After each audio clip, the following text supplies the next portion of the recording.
And it's all about auditions. Hello and welcome to the Theatre Future Lab channel, help channel. Here is everything about tips and tricks for theatre and music professionals. Today I have a guest, and this is Iryna Krasnovska. She is one of the most famous pianists on earth, and she has a YouTube channel which is called PocketPianist. Yeah. And there she has already recorded over 400 opera arias. Really? Yes, you have. Wow. So she knows about opera arias. And I am going to ask her a lot of very stupid questions, but it will be funny. So, Iryna, I just want to present you for a second. You are born in Ukraine. Yes. And you started your studies in Ukraine. Yes. And you finished your studies in Basel, did you? Yes, in Switzerland, in Basel. And now you are here in this theater in Basel for how many years? 15 years. No, 15 and a half. Yeah. 15 and a half years. She is an opera coach here. Is this right? Studienleiterin is opera coach. Studienleiterin is like head coach. But I'm, we don't have this this vertical structure anymore. So we all coaches in the house. We do some Studienleitung. We have more responsibility for certain productions, and we share. You are more project managers. Yeah, sometimes. Yeah. Yes, so she has on her channel this free opera coaching actually. So it's very helpful to see her channel. If you want to learn any opera aria, I'm sure you will find it on her channel. And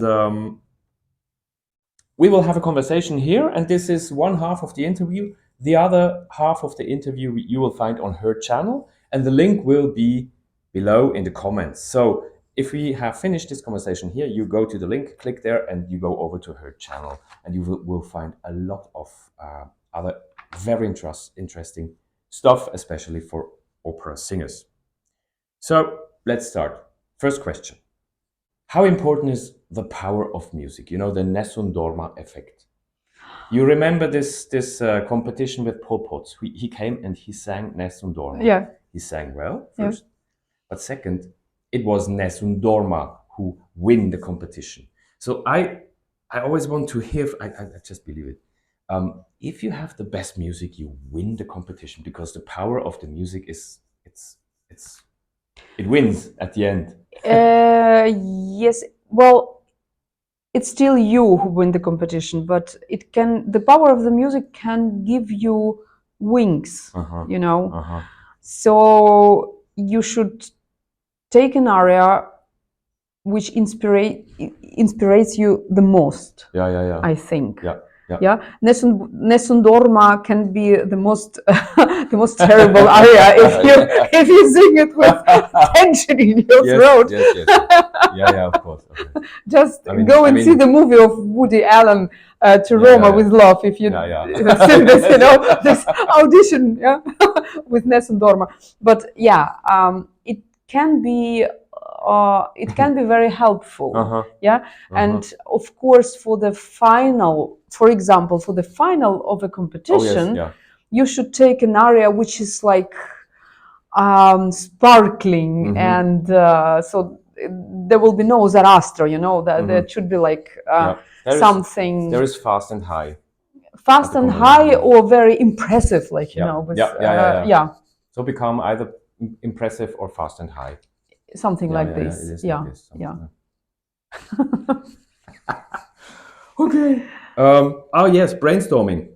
Do you know which is the Nessun Dorma aria for soprano or for mezzo?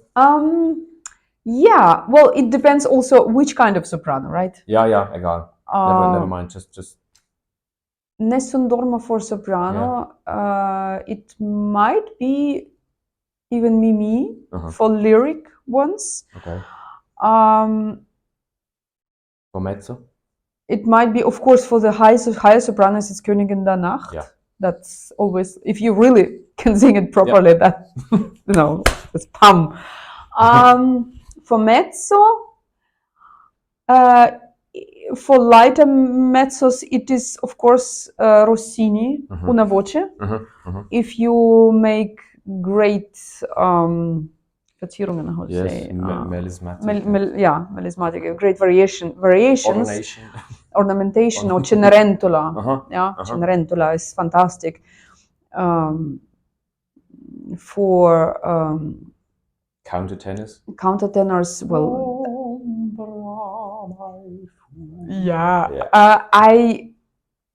in my career, I've had very few countertenors in an auditioning. I have to say, because this is very like separate scene. They don't have to audition. If they're good, they get the work immediately. Yeah, but actually the voices I've met very few times in auditions. They're countertenors and dramatic tenors. So the real dramatic tenors, I don't know. They don't come to audition. They just work. They cannot. They cannot because they fail. They only can sing in performance. Yeah, probably. Okay. Power of music. Then brainstorm. For basso.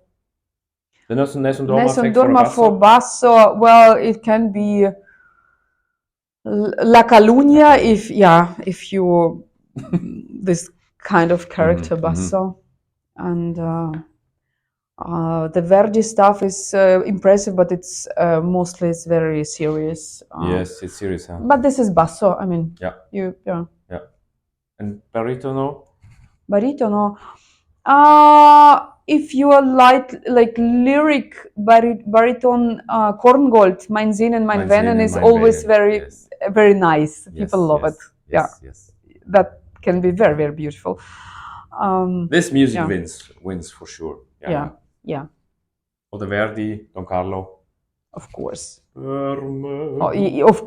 Of course. Yeah. Also, perhaps if you're not a Verdian baritone, you still can sing it because the music wins. It depends. It depends for. You also, as a young singer who has Conte with him, he also can do this.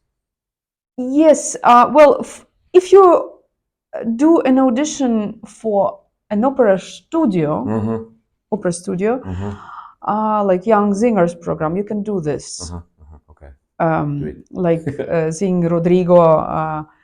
If you're lyric baritone, but with the quality, right? With bel canto quality, or like full voice, which is working in this kind of areas. But if you are looking for jobs, I would suggest stay very close to the Fach. Yes. You should stay close to the Fach. Yes, you should really bring the arias from the roles you can sing on the stage. For example, Elsa from Lohengrin for soprano. This is a wonderful aria. Beautiful. It's not too hard. It's lyric. But if you sing this aria beautiful, it doesn't mean you can sing the whole Elsa. Because it gets dramatic at the end, and it's different music, and this is not the best way, So when you apply for a job, keep it short and simple. Yes, when you apply for example, you have an audition just for information, so you just you get the chance to go to the company and to show yourself without any concrete job, which is free. Then you have definitely sing only the arias from the roles. You are able to sing from the beginning till the end. Okay. So it is better to stay close to the Fach. What's better, to offer a lot of different styles of character and music and languages, or just stay to one typecast? If you're a young singer,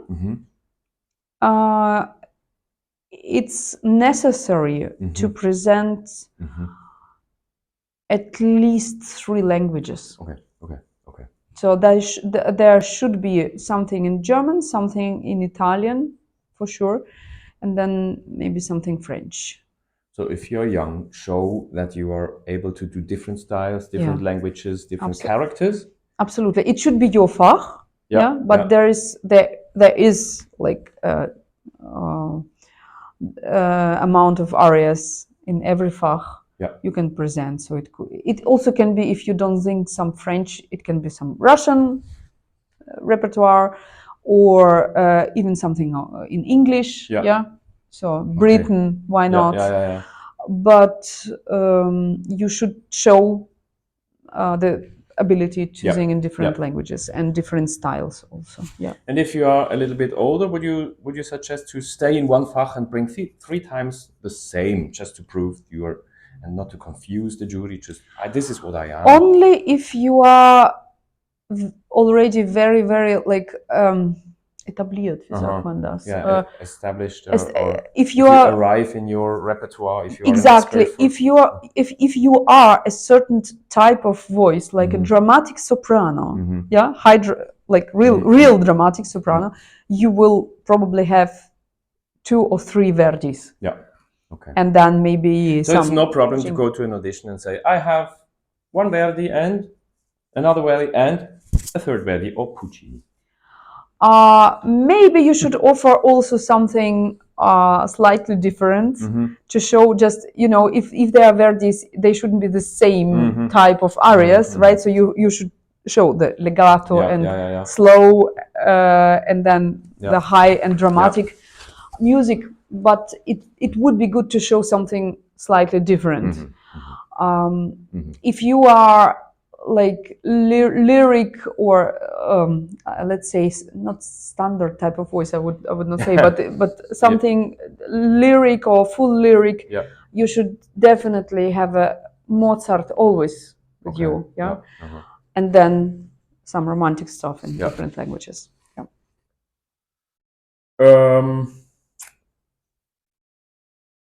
How do you like the people to prepare their sheet music?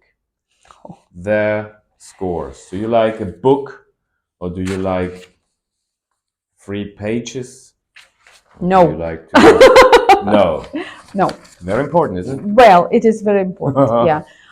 If you have books, it would be great if these books are not new, because the new books, they go, they close immediately. They live their own lives. So it should be like a book which is already. The pianist comes, takes your new book, turns it, and makes it flat. That's. And then he goes and. That's what we do. We ruin your books.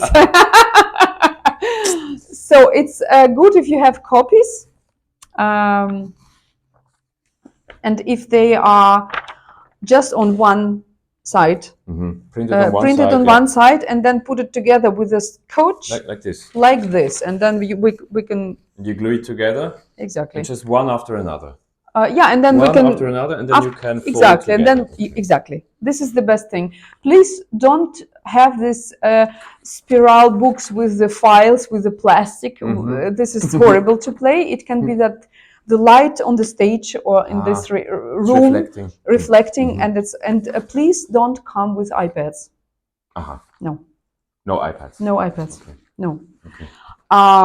I played some auditions with iPads, because the singers had only those, iPads. And then it can be, if you have an older iPad, it's a bit slow, so it doesn't react immediately. And we pianists, sometimes we can have sticky hands because we're also nervous or whatever, and then it doesn't react too, and this is a huge stress. So bring normal paper, and everybody will be happy. For the Verständigungsprobe, how do you say this in English? Verständigungsprobe. Verständigungsprobe. It's a little rehearsal before. Yeah, the little rehearsal before where you meet the pianist. Exactly. What is important for you as a pianist? Which information do you need from the singer? Is it important for you to play the whole repertoire, the 5 pieces? Or no, not anymore. As I was a beginner, of course I wanted to play because I didn't know the music so well. but since many years already, I don't need it. But first I want to have the music, as we just spoke, well the sheet music, well prepared, and also it's very important if you have some cuts in the scores, some jumps. Write it down with some color, or that I can see it immediately. Perhaps to have another pianist to make the marks, because pianists, they understand each other, or just with a fat, or really just fat and well, again ruin your score. Exactly, yeah. Genau. And then I need that the singer can tell me in a couple of minutes the tempi and the important places. Like, okay, I sing it in this tempo, and here please wait for me because this is important.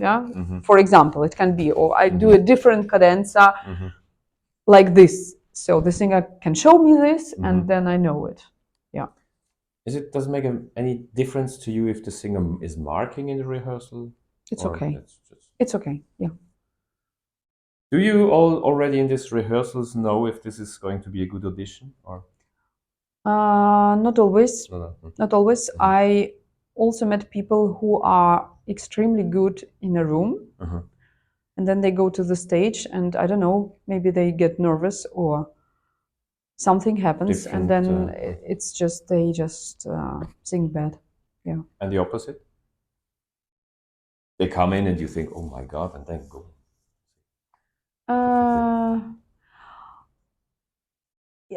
Yes. Well, I met some people who were maybe strange in the rehearsal, and I just didn't understand what's going on. So and then they sang very well in an audition. Yeah, it can happen. Yeah. If you didn't have eine Verständigungsprobe, the little rehearsal before, if you didn't have it, is it okay just to stop it if the tempo is not right? Just to say, oh, sorry, let's start again. I need another tempo. I would suggest something better, a better solution. Before you start to sing, you just say to the jury, we didn't have the chance to rehearse together. Can I go to the pianist, please, for 1 minute and just to check the tempo? And everybody would say, of course. So, and then you just go to the pianist, whenever he or she is, and you just say, okay, like this, please. And that's a better way. It's also more elegant. Yeah. And you have 10 seconds to make connections, to just meet the person, which also is, yes. For me, it would help. Yes. To just know the person, and it's not somebody I never spoke to. And, and this is your, that's your right. It's always better to be secure, to show the people also you just take your time to make your job as good as possible. You're cool, you check the things, and you first check it, and then you make your mistakes. Absolutely.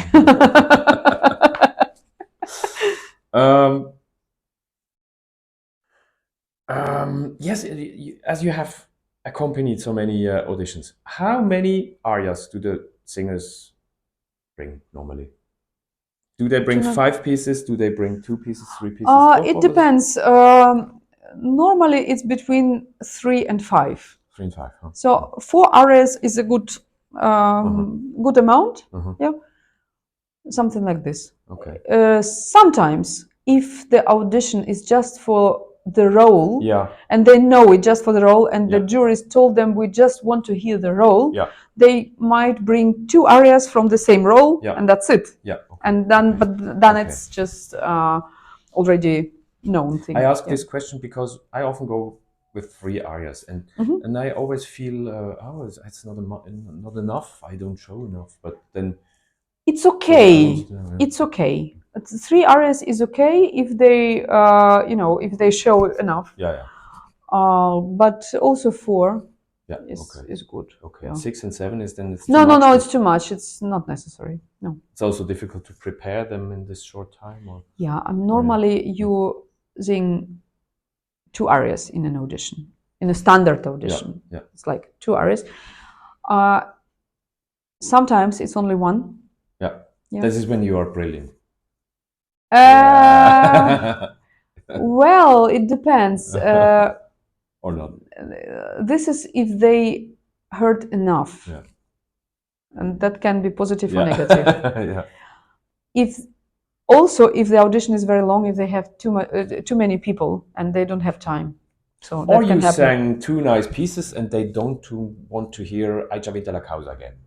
Yeah, can happen too. But you have a good chance that if you sing something different as a first aria, the second aria would be Ai già vinta la causa. Oh yes. First bring the little bit more exotic one, and then they want to hear Ai già vinta la causa, because if you sing Ai già vinta la causa, I mean the standard aria first, then they have heard what they want to hear. Probably. Okay, that could be a strategy. Can you tell us a crazy story? A crazy story? From your point as a pianist, well, something happened. The thing is, I cannot tell. It's secret. People would know who we. The secrets I would not tell. No, there are so many auditions already. I did in my life. I start to forget, but I had some situations where the singers didn't have the score. Oh, yeah. So they came here without. They came here, and once the singer had like every score was prepared the same way as we told, like normal, like this, and only one aria it was printed on both sides, and it was not stick together, just separate pieces, separate sheets, and I didn't know it. He didn't tell me that, and I was just next aria, because they asked this aria, and then I just do like this what I expect, and I see totally different music. So there was like a choir, there was no cuts, so I just played by memory. Okay. Oh, you did? I did. I did. That was an aria I could remember in this moment. Okay, good. I think it was good for this. Puritani or something. Puritani. Elvira, so with baritone. And I also played a couple of times. I played by memory.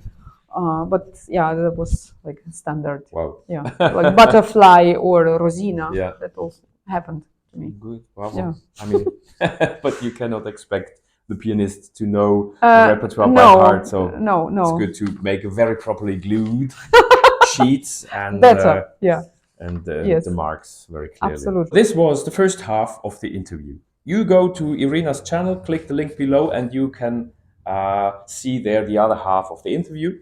And yes, thank you, Iryna, for being here for this interview. Thank you for getting me. Yes, it was a lot of pleasure. I hope it was helpful content. I hope it was a little bit advertising.